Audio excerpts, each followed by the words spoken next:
Hello, beautiful people, and welcome back to another episode of Two Girls, One Doc. One doc. It's your girl BD, It's Florence the fiance. and we back, and I'm drinking today. I took it back to basics. I am just having a cheeky barefoot pink Moscato. Okay. I know. I thought let me just go back to my roots. My true Go back self. to the roots. Right. Can we assume that you're drinking the Costco? What's it called? Yeah, you can. I'm saving What's the it called? calories Kirkland. for. That's Yeah, it, Kirkland. I'm saving the calories for something special. So it's Kirkland Well, for there now. you go. Whoop, there it is. What are we doing today? We're doing the college admission scandal, which was requested. I had two people request that we do this, so we obliged. No, thank you to those people because I know that Forenz would have not wanted to do it otherwise. And I watched it and I was like, oh, Yeah. this would be really good to do. And then when I saw you guys tweet, I was like, praise Jesus, now she has to. Yeah, no, it just wasn't my cup of tea, but What, because of the reenactments? yeah, and again, I just really don't like, guys, we've said this so many times, or at least I've said this. I don't really particularly like Netflix documentaries from a podcasting perspective. There's a lot of unnecessary stuff in it, and when they do these like docu-movie things as well, like I just want to follow the story, but then like the movies are always out of sync with the story, and it's just weird.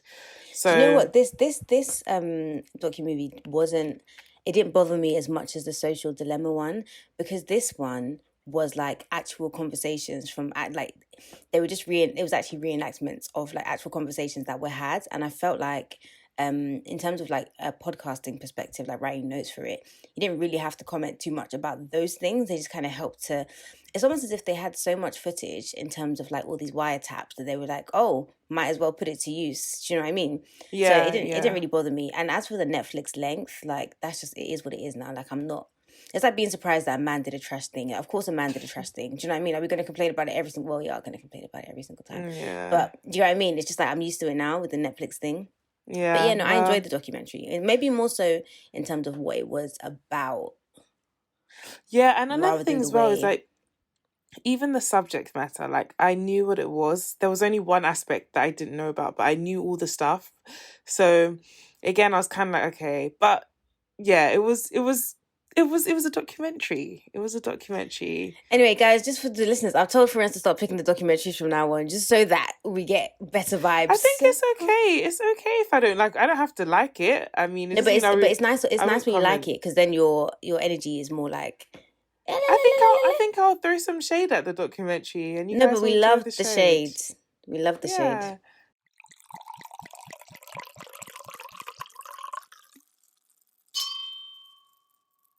So the documentary opens up with us seeing like a compilation of students opening their college admission emails. And then we also see like this compilation of news stories on the Varsity Blues college admission scandal. And I remember like some of these college admission open videos because I saw quite a few. I think there was one where this black boy opened his email on like the Wendy Williams show or something, and then he got into Harvard. So there were a few of these things, and I don't know why it was such a big thing that particular year, because I think this was 2018. But like all these people like opening their college admissions on the internet. So I remembered a few of these clips. So as I said, Netflix does this docu-movie thing that it does. And like for those of you who didn't listen to the what Social episode? dilemma. Yeah, the social dilemma. Just to give you like some insight, it's basically like when they've got like these movie elements to the Like documentary scenes inserts, in the like documentary. scenes, yeah. But this one was different because, as I was BD gonna said say, earlier, I preferred this one. If I had to have one, I would yeah, prefer this one. Not a whole fucking movie written about some yeah, like the social dilemma one was like, okay. yeah, it was very unnecessary. But like BD said, this depicted real conversations, so I guess that was interesting because you literally heard like their voices and everything on exactly what they said. But in terms of the movie itself, yeah, I could have done without. What did you think about the acting? Oh my god, the acting was really like the only way I could. It's kind of like porn acting. Like It was you like can really GCSE tell drama. these people wanted to like blow from here, and into something bigger. But apparently, one of the guys in it is like a famous actor. Like I was watching Yeah, with my well, I sister, and she recognized him. recognized him. I just couldn't remember where I'd seen him, but and I couldn't be bothered to search. Yeah, no, yeah, Um, yeah, yeah.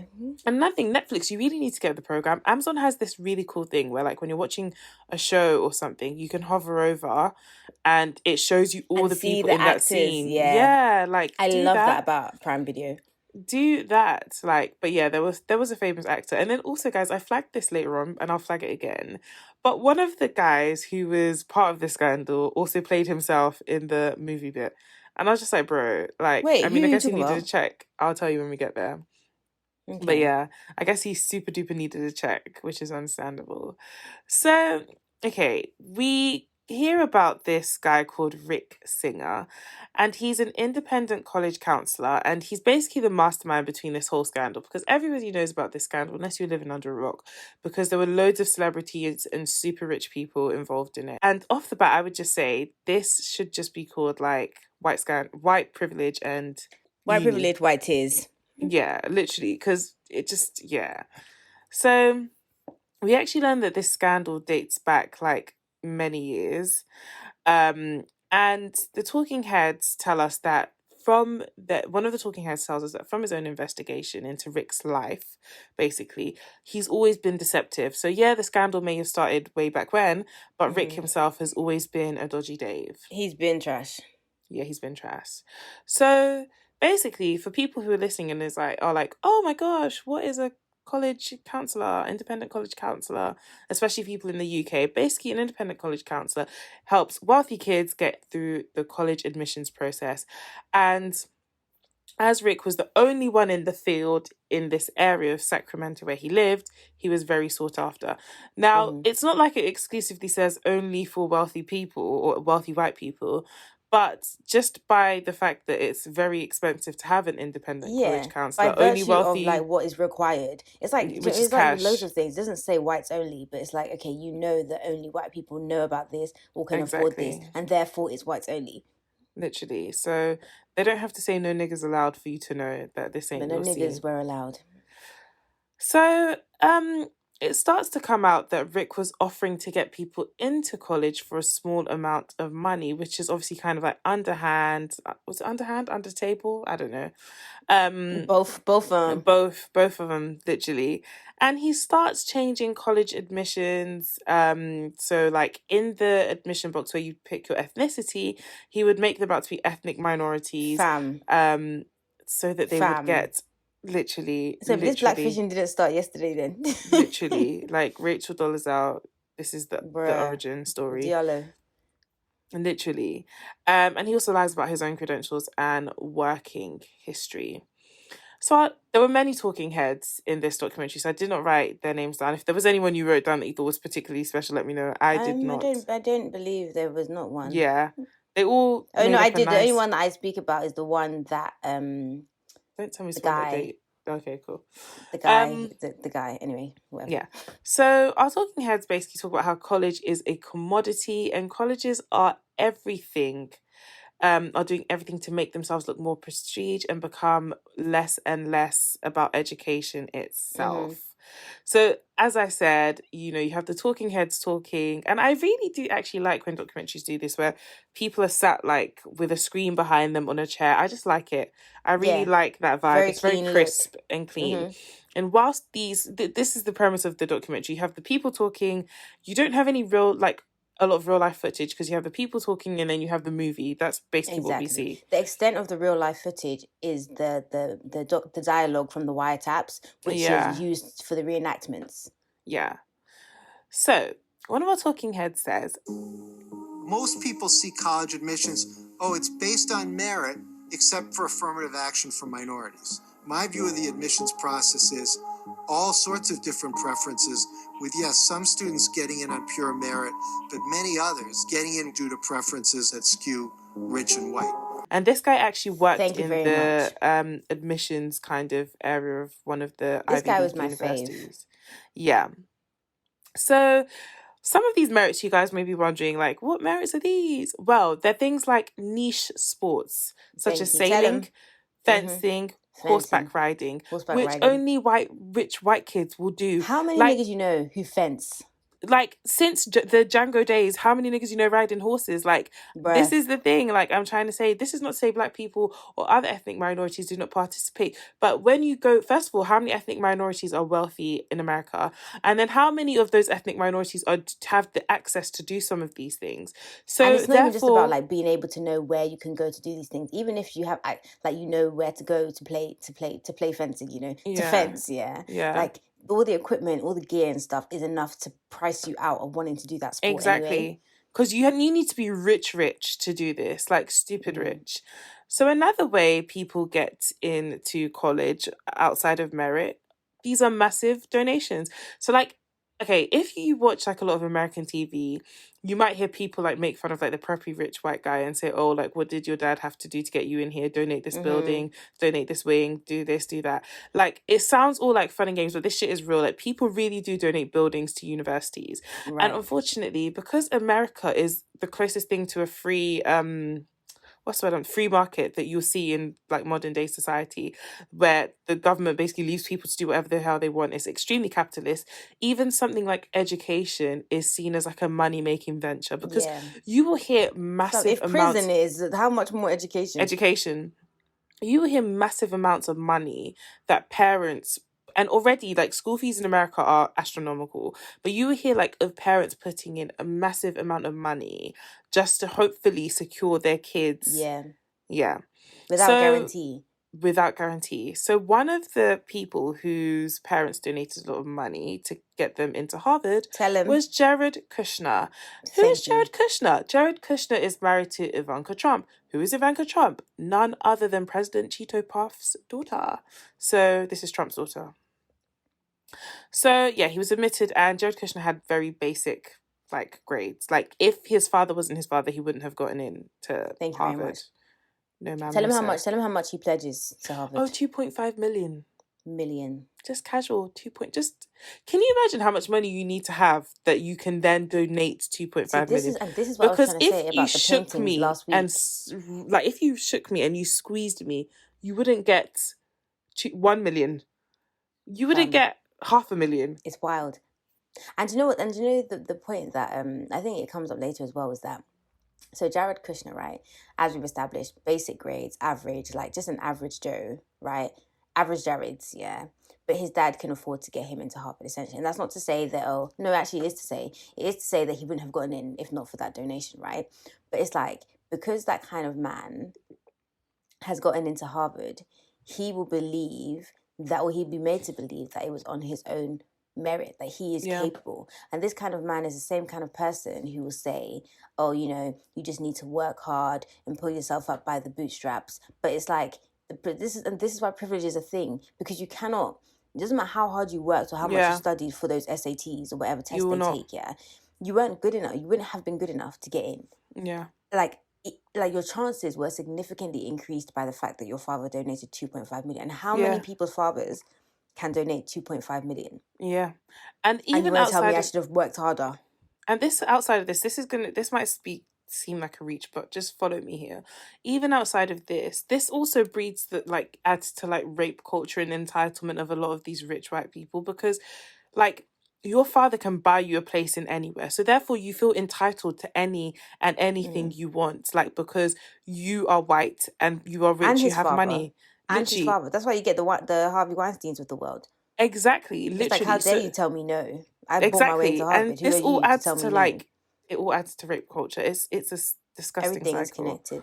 Yeah. So the thing with these donations, because I know some of you are like, okay, so if you can just donate this money, why didn't Felicity Huffman do that? Well, the thing with these checks is they weren't a guarantee for a place. And also, like, you needed to donate a lot of money for your admission to Eve. So, like, there was a bit where someone was like, look at you. Yeah, there was a bit where someone was like, oh, can I donate $1 million? And they were like, well, that's not really going to move the gauge. Yeah. Like, you're talking big numbers with no guarantee that your kid is going to get a place. Exactly. So Singer sees a gap in the market and he's like, yo, I can guarantee a gap place in the market. Literally, he's like, I can guarantee your kid gets a place for less than half of the price, which is still like, because that's one thing rich people like is money, so they're going to want to spend less money for the same for an even better result. because that's how they keep their Exactly. money. It makes sense. If I was a rich person in that situation, why am I giving Harvard 2.5 mil when I can give Literally. Singer half a mil and guarantee? I don't even have to hope and pray. So one of the interesting things I found about this documentary, which I didn't know before I watched the documentary, was a lot of these kids actually didn't know what their parents were doing to get them into college. And so this, I think, I understand why, because like plausible deniability, right? I understand why you wouldn't want to get your kid involved.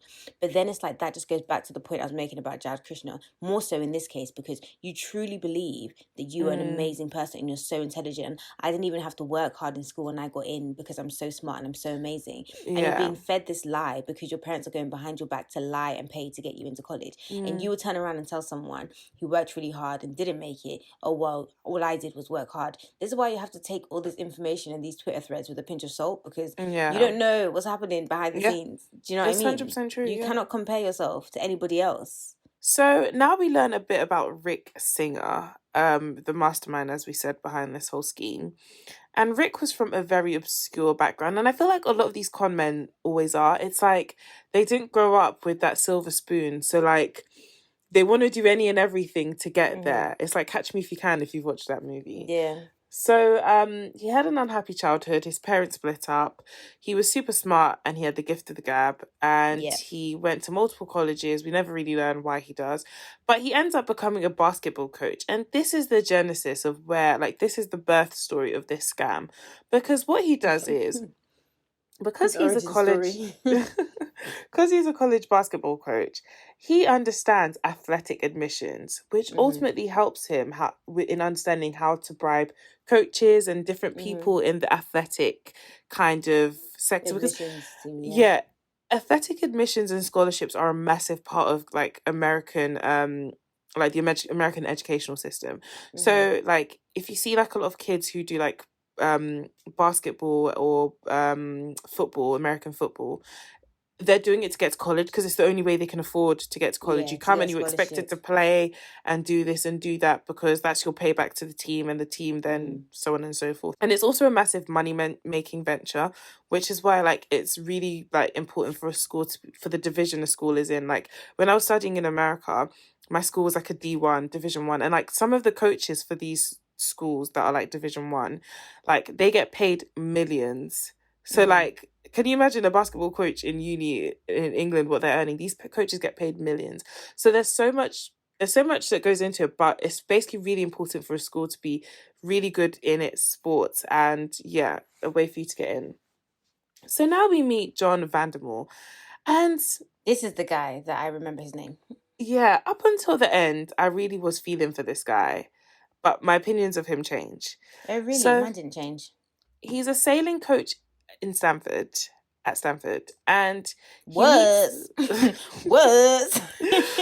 he meets up with Rick, who introduces himself as obviously an independent college counselor. So they speak about recruiting, which in Stanford basically works by each sport being given a certain amount of kids that they can recruit into the college, like basically. And so Rick is asking, okay, I've got this girl, Molly Zoe, can you bring her in on the sailing club, basically, via a sailing club kind of recruit? And John's like, listen, I filled my quota for this, week or for this intake, so no, I can't. Academic year, Literally. So then Rick is like, okay, can the family donate $1 million? And John's like, okay, well, let me go speak. And even the fact that this is a thing, and this isn't even like an illegal thing, like families can donate monies to schools in like to further their kids' chances, that even the fact that this is allowed is extremely problematic to me. So John goes and speaks to his like boss, and his boss is like, yeah, like $1 million. This is where we hear that $1 million isn't really going to do much. And then Rick's like, okay, cool. Like, I'll holler at you later. Like, say no more. Next thing, Molly gets in Stanford, and Rick calls John and is like, yo, like Molly's in Stanford, thanks. And Rick is like, John's like, I didn't do anything, but okay. And he's like, okay, I'm going to donate $500,000 to the sailing club.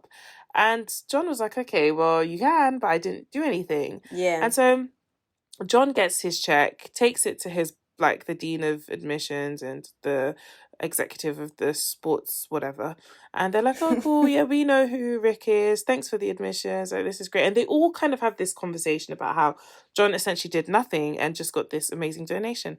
So Yeah. let's park that piece of information. Yeah, put a pin in that. Put a pin in that.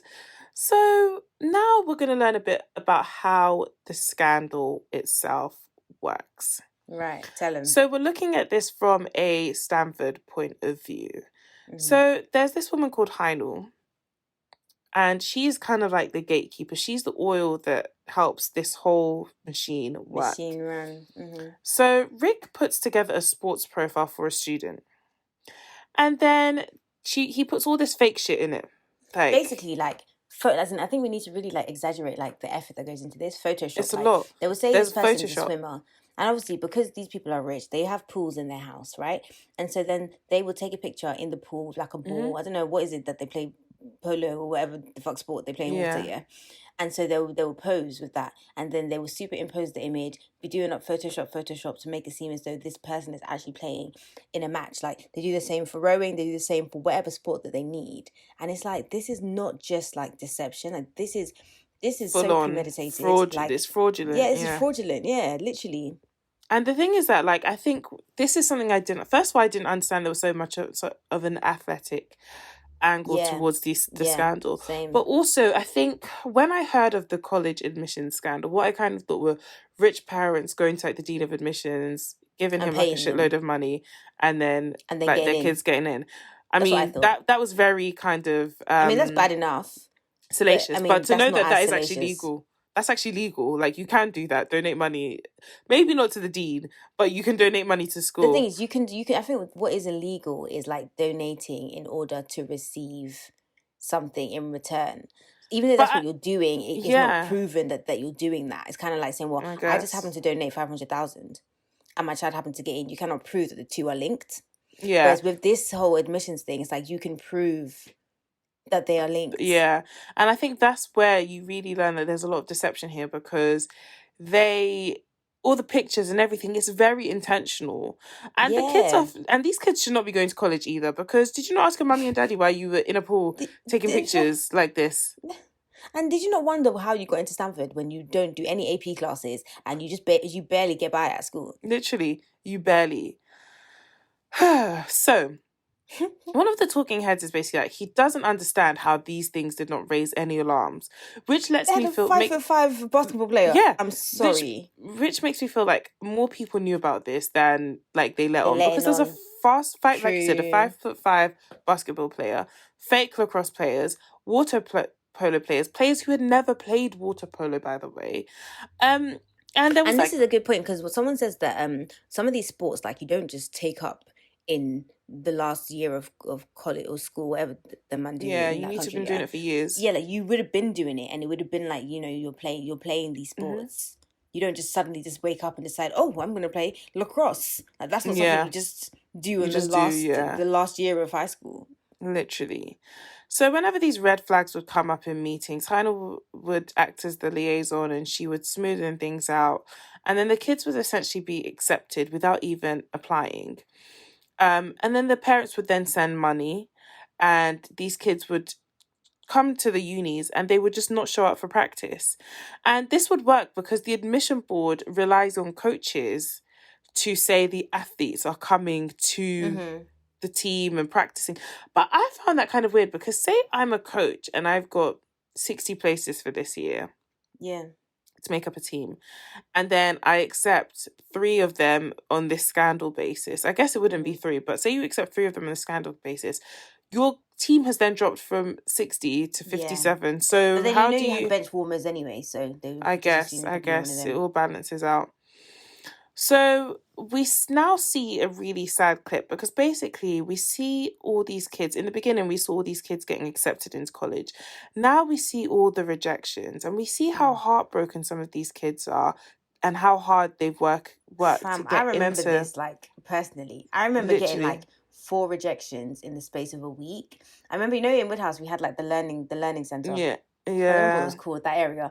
And like I remember just checking my email and I literally had like 4 rejections. And I remember being so sad and having like people who were crying on results day because they got really shit grades, rejoicing because they got all their offers. And I was just like, how have I got 4 rejections in the space of a Rejections. week?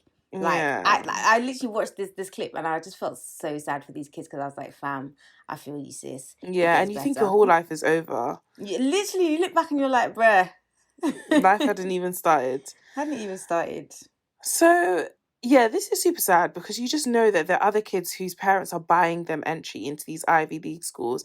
And some of these kids are talking about how many like different lessons they do and how hard Yeah, they AP work and this, extra how this, they would not be band. taking half these like courses if it wasn't to get into these schools. And Yeah, the these girl's are saying that kids she's who like, I are really don't enjoy it. literally, these are kids that are hungry to learn. Like they want to actually Yeah, go they to want to be school. there. Yeah. So sad. So after Felicity Huffman, I think this particular family scandal bit was the biggest of the celebrity uni scandal things because in enters Olivia Jade, the YouTuber. And Olivia Jade is like, if white privilege was a This is the poster child for young white privilege. woman, yeah, like this is what she would be. This is what it would look like. So she is the daughter of Lori Loughlin. I don't know who she is, but she was in Full House. And some fashion designer I'd never heard of. But obviously they have money. And basically, Lori and her husband have 2 kids, Bella and Olivia Jade. And they want them to get into an Ivy League school. So what they do is they pose them on rowing machines and make them appear as if they do coxswain. So coxswain is basically the rowing thing. That's what they I call learned it. that from this documentary. Yeah, same. I was like, what the fuck is a coxswain? Like, I was like, Yeah, literally. So we now see multiple videos of Olivia, and she's basically saying she doesn't really want to go to college. She wants to drop out of high school. And you know what? Fair enough. She has an extremely successful YouTube career. She technically doesn't need to be continuing education because even if she didn't, her parents have a shitload of money. So I understand why she didn't want to do it. But her parents are pushing her and saying she because has they to didn't go to college. Exactly. So in 2017, Heinel presents Olivia as a recruit with her athletic profile to USC, and she's given a conditional offer. Rick then tells her parents that she's been accepted, but they need to keep it hush-hush till March so that, people don't talk. And basically, there's this guidance counselor. If you guys have watched Bob's Burgers, I can just imagine this guidance counselor being like the one from Bob's Burgers because they hate their guidance counselor and they always make fun of him, Mr. Front. And I just imagine it being the same vibe. So there's this guidance counselor and apparently Olivia hates him. Her parents hate him. The dad hates him. Everyone hates him. And he becomes a bit suspicious because, he sees that her sister got accepted into like this Ivy League school. And then Olivia does. And he's like, their grades aren't that great. And also she doesn't do coxswain. So what the hell is going on? And also, it's like, it's so bait because you vlog your whole life, right? And not once have you ever vlogged any kind of training, not mentioned any kind of anything. So it's so obvious that this is not your bag. It's like, a you don't scam, do this. Yeah. Especially these, like we were saying, these rich white people sports, like, you have to practice. You can't just practice in your house. Yeah, do you know what literally. I mean? Like, literally. It's just so like you didn't even try. Like, it's so obvious. It's and audacious. Teachers know, very audacious. Teachers know like students' ability, but for the most part, some of them are haters. But so the guidance counselor also, like, obviously is like, okay, this, no offense, but sis is not getting into USC. Like, this is strange. Yeah. So the guidance counselor's on a call with the dean of admissions, which is stupid of the way they did this scam, because also like the likelihood is these schools talk to each other, because it's just like they have some top, it's just like some universities talk to some like top law firms or whatever. Like these schools are going to talk to each other. This is where the creme de la creme is coming from. They're going to talk. So he's talking and he's like, yeah, this girl has never participated in this sport. Like, I don't know what you lots are doing. Yeah. So Olivia's dad, being I guess the hot-headed Italian he is, he rolls up to the school and he has stereotype. he has it out with the guidance counselor, and he makes a scene and basically tells him to keep his kind of mouth shut and keep out of his girl's business. Yeah. So Heinel Heinel is notified about this and tells Rick that, listen, people need to get their shit under control before their spot Yeah. blows up. The thing is, Which is that is even fair dumb. You enough. know you're doing fuckery, yeah, and you come and shout and making loud. Instead of you to bring Instead him of send him a chocolate. hamper, literally send Exactly, him a hamper exactly. with all the exclusive wines that he would never get on a guidance Exactly. counselor salary. You're going Salary, and trust you're me. grabbing him by the shirt collar. Your time is finished, bro. You are done. Finished. You're out of here. So basically, we're back to Vandermoor, and Rick is like applying pressure to him to take a look at a kid that he has and saying that he'll donate 110,000 to the sailing club, which was, as we learned, very underfunded. And again, with these schools, they have these. So this is what Rick did. Rick would go and he would look at niche sports. So again, like sailing, horseback riding, these were completely underfunded. No one's going to leave that with American football. Exactly. Every space and is valuable. Basketball. Exactly. So he would really massage and work with these areas of sports, basically, rather than the big ticket items, because nobody was looking for these at these small sport areas, and also they needed funding. Yeah. So how many times is this airport going to fall out my ear? I'm going to start counting. This is number 1. So basically, after obviously offering the large sum of money, he gets John on board. So the thing we find out is... But do you feel like at this point that John knows, like, the extent of what's going on? Yeah, I didn't know, as I was watching it, I didn't know at this point, but by the end, I was like, yeah, John knew. Like, he just sad that he got. No, I didn't think that he knew, you know. Obviously, Rick is a businessman, and his business is getting people to pay him for this shit. So we also found out that he would Fair. I mean, yeah. We also found out that he would convince parents that kids could not get in on their schools alone, even if the kids really did have good scores and could get in with, like, you know, without all this. He would convince them that they needed I understand the process. The point. He's very manipulative, but it's also like, okay, cool, your kid may get in with their schools. Maybe they're even likely to get in with their schools, but they're guaranteed to get in with me. Yeah. So it's like, it's like, which one do you want to do? Russian roulette with your kid's future, or exactly with your kid's future? And I think it's so easy to like guilt trip parents into being like, okay, well, are you a shit mom? Are you a shit dad? Like, do you not want to help your child? And I think that's what a lot of them. Basically, there's that coupled with the entitlement of it all. So like, I'm not saying anyone's a victim here. Besides the children who didn't have this as an option, you know? Yeah, literally. So basically, one avenue Rick exploited or used to bolster his, you know, opportunities of always being successful or whatever, was he would exploit the whole thing of like kids with learning difficulties getting extra time during their test. So he would tell the parents to go and get their kids tested for learning difficulties, and the kids would pay extra, like he would say, quote unquote, play dumb, and they would end up getting extra time. Then Rick would tell the parents to take their kids to do the test. So basically, he'd make it seem like, okay, we're going to go view schools in California, so you need to do your SATs or whatever test in California. Cool. The kids would go and do a test, and there would be a proctor who was somebody that was working with Rick. So the proctor would oversee the kid taking the test. Just the two of them would be in a test situation. And because the kids had learning difficulties, they would take their test on a separate sheet. Because I didn't understand the learning difficulties bit, but kids with learning difficulties don't take their test on the actual test paper itself. They take it on a separate sheet. I don't understand why. The learning difficulties thing was just for extra time. No, so they take it on a separate sheet. Right. And then they submit their sheet to the proctor. The proctor will then have a spare sheet where he fills in all the stuff and scraps what the kid actually wrote. Cool.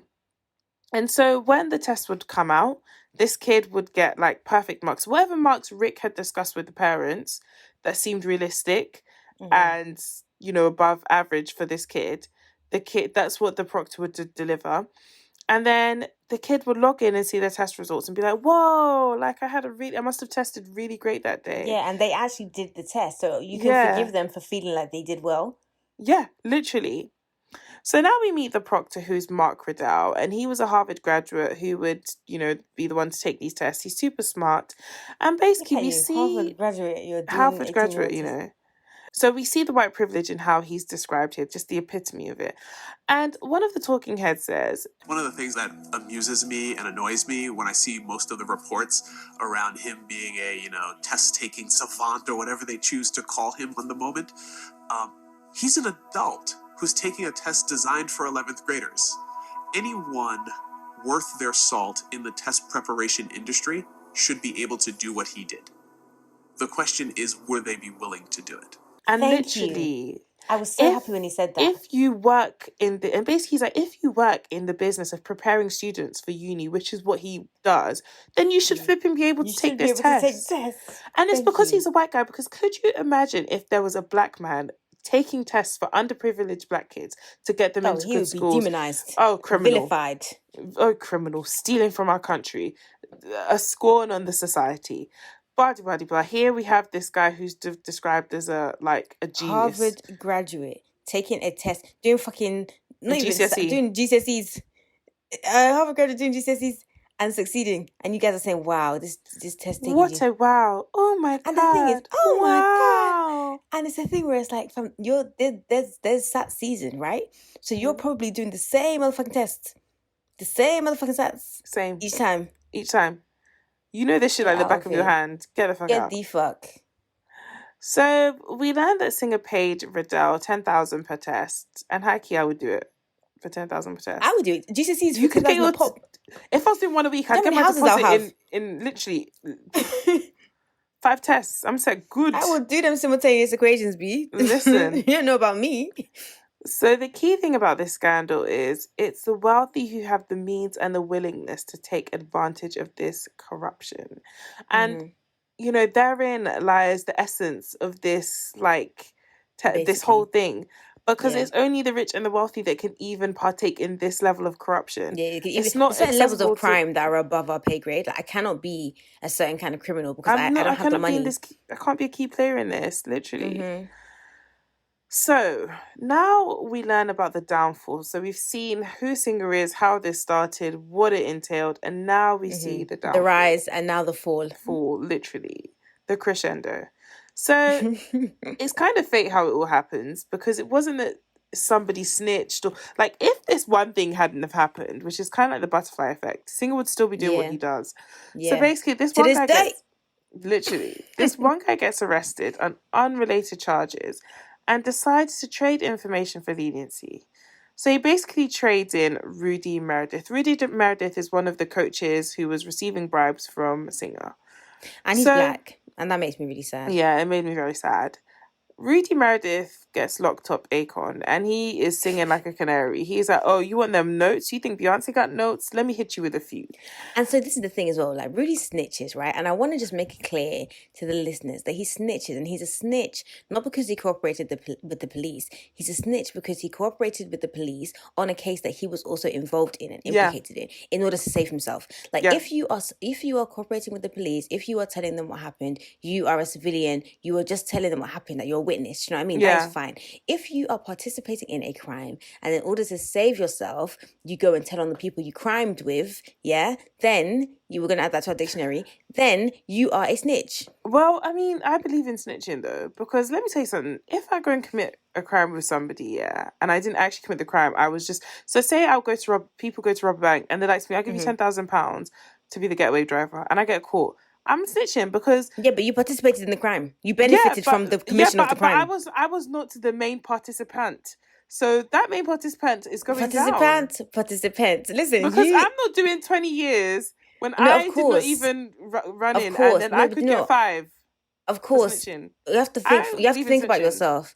And I'm not saying that... What I'm trying to do, is differentiate snitching from being a witness to a crime. In that bank robbery situation, you're not a witness to a crime. You crimed also. Oh, yeah. There's a big difference. But I do wholeheartedly believe in snitching. That's fine. That's cool. But I'm not robbing no banks with you. I'm going to do that shit solo. Okay. So Rudy is hitting them Beyonce. No, he's hitting them Effie White notes, actually, because Effie White and Dreamgirls, chef's kiss. So he's hitting them Effie White notes. And he's like, okay, I got notes for you. Let me tell you about this nigga Rick. So Mm-hmm. Meredith snitches about Nick and his fake whatever scandal. So once the FBI arrest Rudy and he spilled his guts, he's like, oh, cool. Let me set Rick up.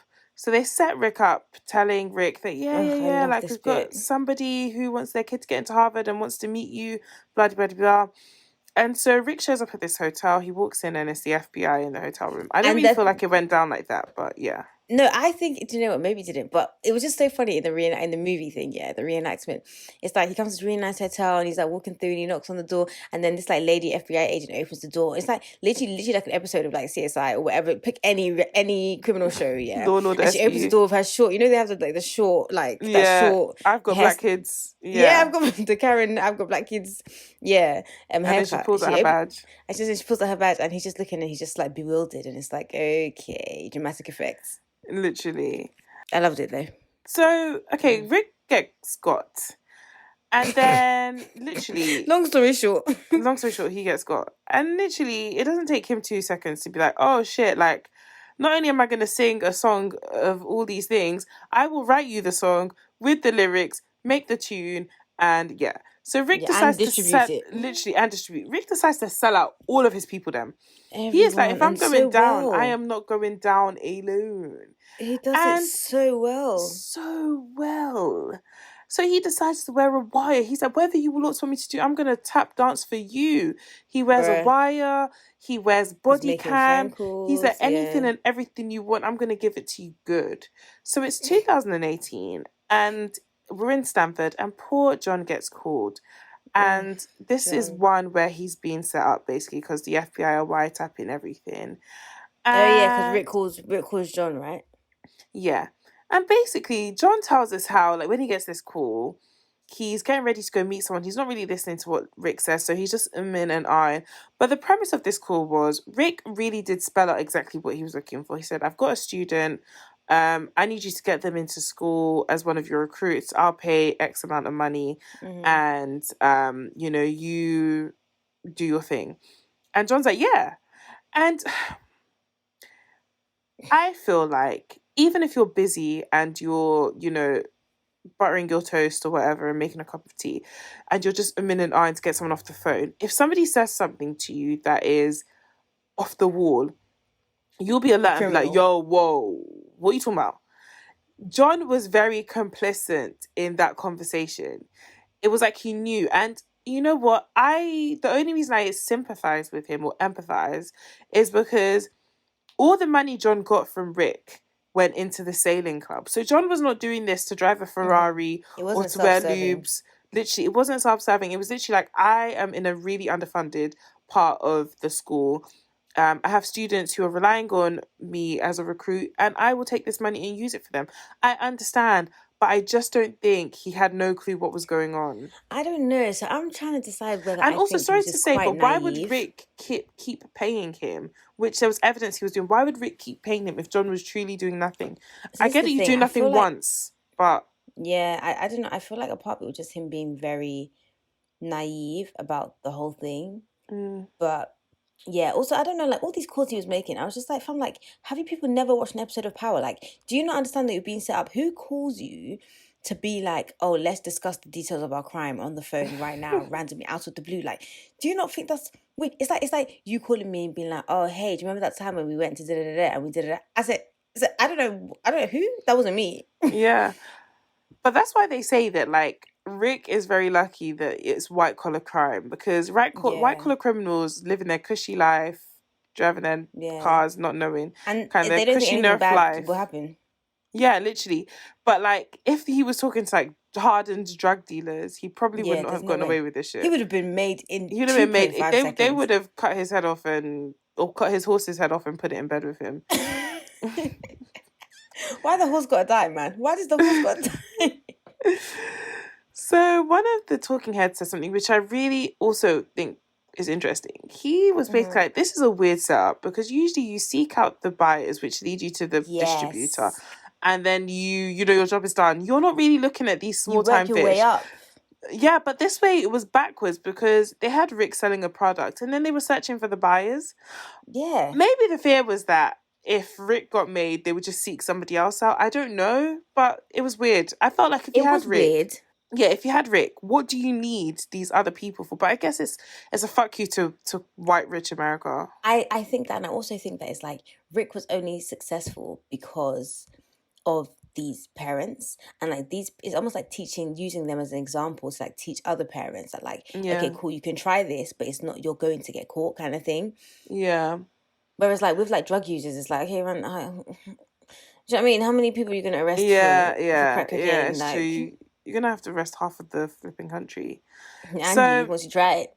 literally, so John gets spoken to by the FBI, and basically, this is where I saw John playing himself in a movie. He played himself in a movie. Did he? Yeah, he did, and I was like, bro, I know you need to check, but shit. No, he needs to check, man.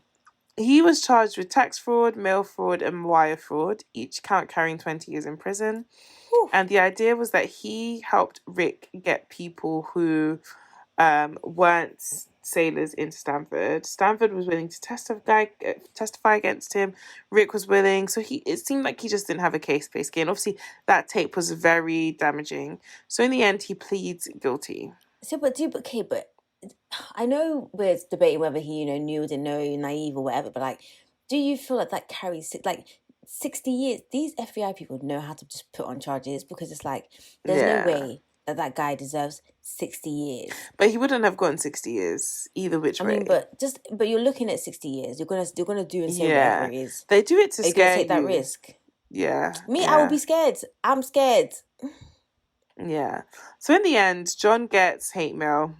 A lot of it. He loses his job. He loses his healthcare. He gets a $10,000 fine, but no jail time. And now we're rounding up, basically. Rick Singer is back in Sacramento. Because he's still helping the FBI, he hasn't been charged. He's telling people he's not going to jail. He still swims. Laurie gets 2 months in prison, and Felicity Hoffman gets 14 days.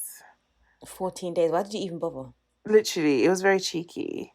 So one of the talking heads said something really interesting, or it really struck a chord with me. No good will have come out of these sentences or out of this scandal. The fines they've been given, meaningless in terms of hitting them in their pocketbook.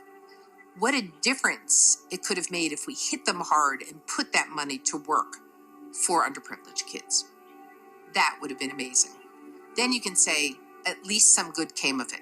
And Yes, I agree. I agree. These 14-day whatevers, they're going to do fuck all. There's not even any stigma with the fact that Felicity Hoffman is a felon. Like, nobody even cares. Yeah. Like, she's still no one's a rich doing CRB woman. checks on her anyway. She's still going to work. And she's still going to work. So is Laurie. Yeah. Like, there's no shame. Like, Olivia Jade still posts and has her YouTube standing. She even has on like Red Table Talk. Literally, she even has like, oh God. She even came out and said she felt victimized. Sis, I stupid. So no, justice was not served. It was at all. Yeah. So one of the talking heads also says that we should blame the colleges because they've created this system. Yep. And agreed. they've also benefited from this scandal because this scandal they've not been punished at all. Literally, the it's scandal your makes staff that are doing it's your this. staff, it's your mandem. The scandal just makes them seem more exclusive, and normal everyday people are thinking, "Whoa! If rich people are willing to go to jail to send their kids there, then what more me?" And then the black talking head says that this whole scandal, okay, just shows that because people are sitting here and thinking, why would you do this? These kids are already privileged. Whether they get a Harvard education or not, they will be set good, because you guys are wealthy. They can just join daddy's business. And he's basically saying that this scandal has highlighted the toxicity that dwells in rich white America, because it's not about the education. It's about, I have everything obtainable and I want to enter this exclusive club. And my kid going to this Ivy League school is part of a club. So I have to have it. Yeah. It's nothing to do with how good the education is. Yeah.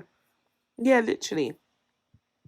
So it basically ends with us seeing like pictures of everybody who was involved in videos of people who were involved in scandal, what their pleas were and what they got. Most of the people who were sentenced got months in prison. I think I saw the max like 6 months. Yeah, 7. They wouldn't serve that.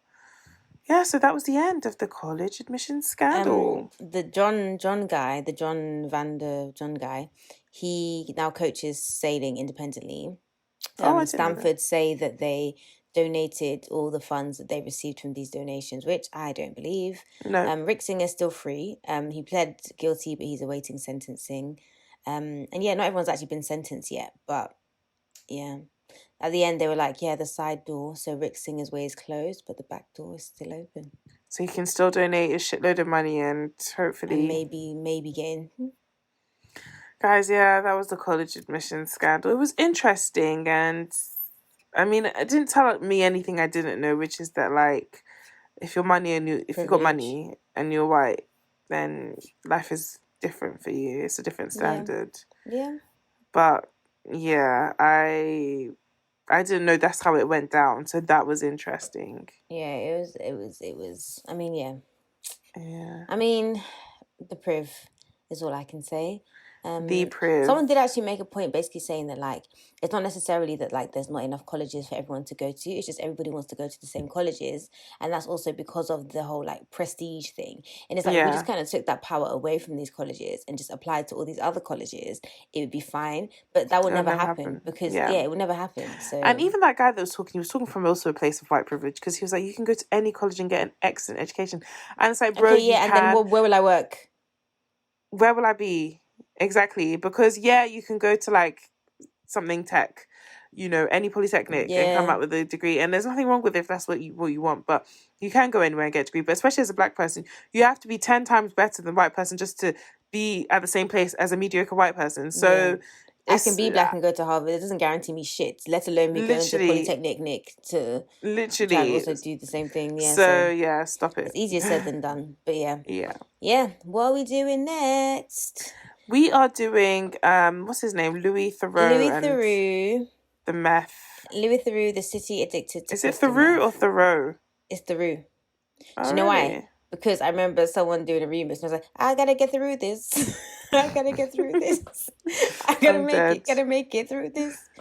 But I'm sure he'll say his name in the doc, so that I can just check what it is. I'm really excited for that one. I really love him, and I love all his documentaries. He's such good vibes. He's my babe, honestly. He adds. I think he's on the spectrum, but that adds to his personality, and he's so unapologetically himself. Like no matter who he's around or what he's doing, like it's so endearing as well. Like to see him be him around any and everybody, and it's like I've just never seen anyone who doesn't like him. Like if you don't like Louis Theroux, you are bad. You are bad vibes. You are the problem.